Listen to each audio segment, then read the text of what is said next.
Europe Matin, Patrick Cohen.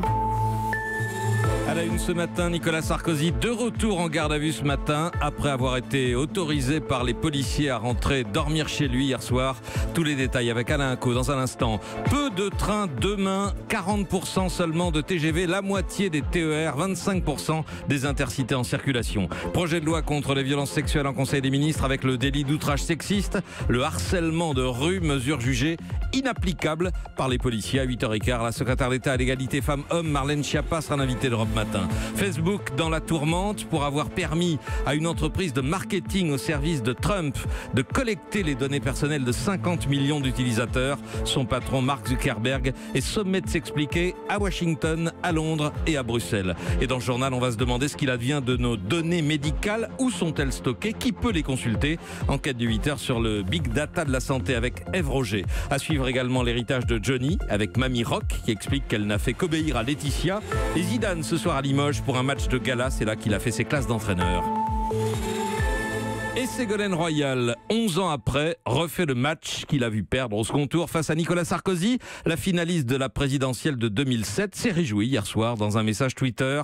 La justice avance, dit-elle, mais elle ajoute « Ma pensée va aux millions de citoyens qui ont le droit de savoir si le match était à armes égales. » Fin de citation. Va-t-on savoir 7 ans après les premières révélations de Mediapart, 5 ans après l'ouverture d'une enquête judiciaire sur un éventuel financement libyen de sa campagne, Nicolas Sarkozy a dû subir l'humiliation d'une garde à vue et d'un très long interrogatoire de police au siège de l'Office central de lutte contre la corruption à Nanterre. Il a donc été autorisé à passer la nuit chez lui, garde à vue interrompue hier soir. Alain Acco, c'est un traitement de faveur? Oui, clairement, autoriser un gardé à vue à rentrer chez lui pendant quelques heures avant de revenir répondre aux questions des enquêteurs. Ce n'est pas un traitement habituel, nous disait il y a quelques instants un magistrat financier. En tout cas, ce n'est pas le traitement appliqué aux commandes mortelles, pour reprendre cette fois l'expression d'un haut responsable policier. Cela dit, cela arrive parfois dans les dossiers financiers, car ce sont des dossiers froids, les enquêteurs ont déjà toutes les pièces, il n'y a pas de risque de fuite, évidemment, pas de risque de concertation non plus, ou de pression sur d'éventuels témoins.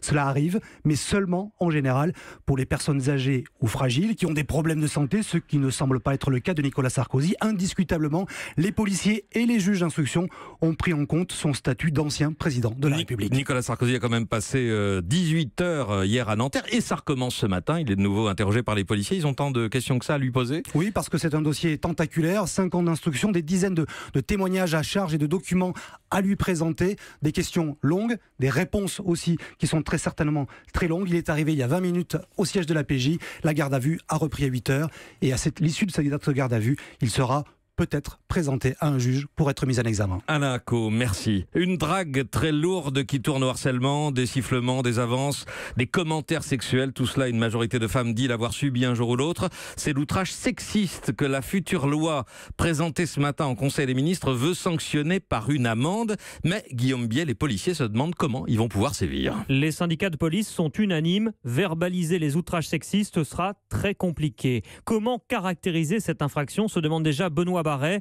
secrétaire national adjoint du syndicat Alliance. Est-ce que ce sera des gestes, des paroles? Quel mot sera considéré comme un harcèlement de rue? Est-ce qu'il faudra être grossier, outrageant? C'est la question. Ce qui est clair, c'est que ça va être un peu compliqué. C'est complètement subjectif parce qu'effectivement, chaque personne peut avoir sa propre appréciation du harcèlement de rue. Et surtout, il faudra que les policiers constatent eux-mêmes l'outrage en flagrant délit.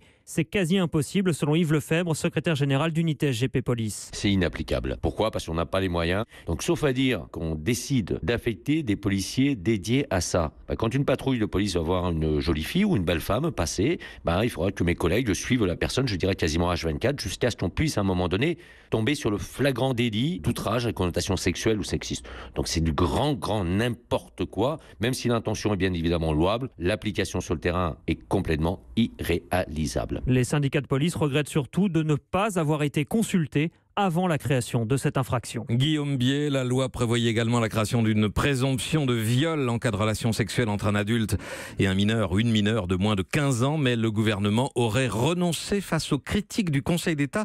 On demandera tout à l'heure à la secrétaire d'État Marlène Schiappa, notre invitée à 8h15. Jeudi noir ou jeudi gris, eh bien à la SNCF, ce sera plutôt gris foncé. Guillaume Pépi l'annonce à l'instant, ne circuleront demain que 40% des TGV, 25% des trains intercités et un TER sur sur 2, un train régional sur 2.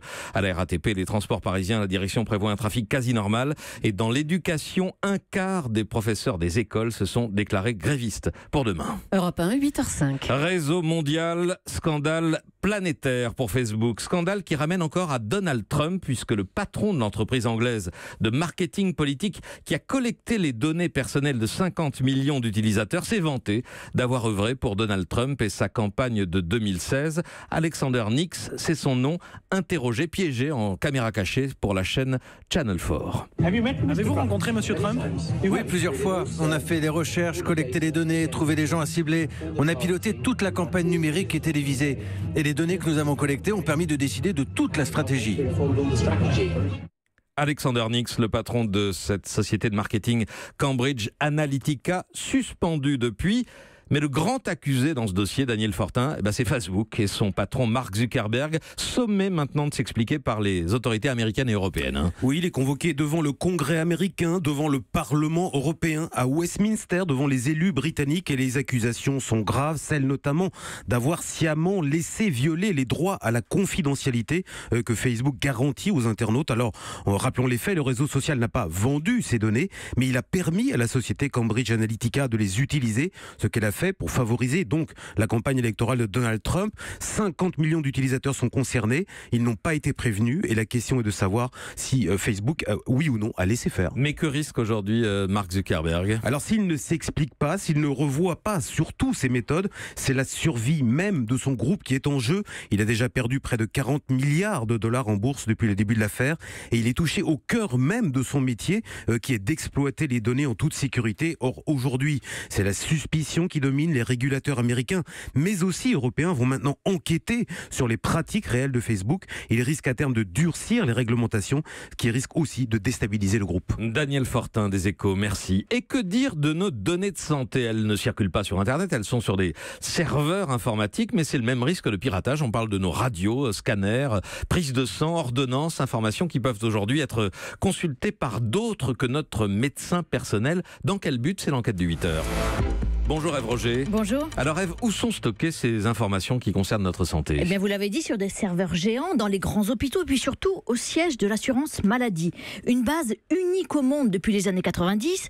Tout ce qui concerne la santé des 62 millions d'assurés sociaux y est consigné. Actes médicaux, analyses, médicaments, hospitalisation jusqu'au décès. C'est une somme de données phénoménale et l'on voit bien en croisant les fichiers que l'on peut obtenir des informations ultra sensibles. Un lien par exemple entre la prise d'un médicament et une hospitalisation, voire un décès. Évidemment, on pense au Mediator. Avec les big data, l'affaire aurait sans doute éclaté plus tôt. Les effets secondaires sur le cœur auraient pu être repérés plus vite. Alors vous nous dites que le big data, c'est le progrès, c'est de la recherche médicale en accéléré ? Et oui, ça vaut surtout en cancérologie. Je vous donne un exemple. Aujourd'hui, quand un patient suit une chimiothérapie, il prend parfois d'autres traitements à côté. Et bien en ce moment, une équipe de chercheurs est en train d'étudier si certains médicaments accentuent ou au contraire amoindrissent l'efficacité de la chimio. On ne pourrait pas le faire patient par patient, ni médicament par médicament. Il y en a 10 000 sur le marché, mais les machines, elles, peuvent le détecter en un temps record. Ensuite, les big data, c'est le Vidal d'aujourd'hui. La base de données est tellement massive qu'elle devient une aide indispensable au diagnostic. Écoutez Alain Litarkowski, il est médecin à l'Institut Curie. Imaginez une tumeur très rare, très rare, dans lequel vous n'avez que 100 cas par an en France. Donc même si vous êtes un médecin expérimenté, finalement vous avez de chances d'en voir assez peu. Mais si à la machine vous lui présentez des centaines de cas que vous avez récupérés, eh ben, en fait la machine elle va apprendre et elle pourra la restituer. Le gros intérêt, c'est que l'ordinateur, par rapport à l'homme, la grande différence, c'est que lui ne se fatigue pas. Mais Ève, si ces données sont accessibles, est-ce que ce progrès ne risque pas de se retourner contre nous ? Eh bien oui, il faut savoir que l'accès à ces fichiers est ultra sécurisé et contrôlé par la CNIL. Il faut impérativement avoir un projet de recherche d'intérêt public pour y accéder. Sur ces données, il n'y a évidemment ni votre nom, ni votre adresse, mais attention, on peut quand même faire des recoupements avec les infos qui restent disponibles. Quand vous êtes un homme au fin fond du Cantal avec une pathologie lourde et que vous avez été hospitalisé de telle date à telle date, ce n'est pas très difficile pour un employeur, une banque ou même une compagnie d'assurance de vous retrouver. Mais en réalité, C'est illégal et ça n'arrive pas. Le vrai risque, c'est surtout le piratage informatique. Un hacker qui met la main sur les données d'un hôpital ou de l'assurance maladie et menace de les publier sur Internet. C'est arrivé récemment à des hôpitaux londoniens. Ils ont dû verser une rançon pour récupérer leur base. Édifiant. Merci Ève Roger pour l'enquête du 8h. Il est 8h11, Patrick Cohen. Épisode pittoresque ou accablant dans le feuilleton de l'héritage Hallyday. Cette interview de Mamie Rock ce matin dans les colonnes de Midi Libre. La grand-mère de Laetitia qui explique comment elle s'est retrouvée gérante des sociétés de Johnny, non pas à la demande du rocker, à l'entendre, mais de sa petite fille. Figurez-vous que ma petite fille, elle m'avait mis à moi. Je lui ai dit, tu sais Laetitia, c'est pas que je veuille pas, mais moi je suis pas jeune. Je vais avoir 83 ans au mois de juillet. Alors je lui ai dit, moi il risque de m'arriver quelque chose. Il vaut mieux que tu mettes quelqu'un de plus jeune. C'est là qu'elle a pris son frère qui était plus jeune. Extrait de l'interview de Mamie Rock, Laetitia Boudou, au journal Midi Libre. Il a remporté les 2 dernières Ligues des Champions à la tête du Real Madrid. Il vient de corriger le PSG dans l'édition de cette année. Zinedine Zidane est devenu l'un des meilleurs entraîneurs du monde. Et c'est à Limoges, oui, qu'il a passé ses diplômes. Limoges, où il joue ce soir un match de gala avec d'autres champions du monde 98. Cyril de la Morinerie. À Limoges, des affiches annoncent effectivement le retour du plus célèbre ancien étudiant de la ville. Certes, Zidane est marseillais, il n'est venu que 2 fois pour y étudier, mais les Limogeaux ne l'ont pas oublié. La mythique enceinte du CSP Limoges sera pleine.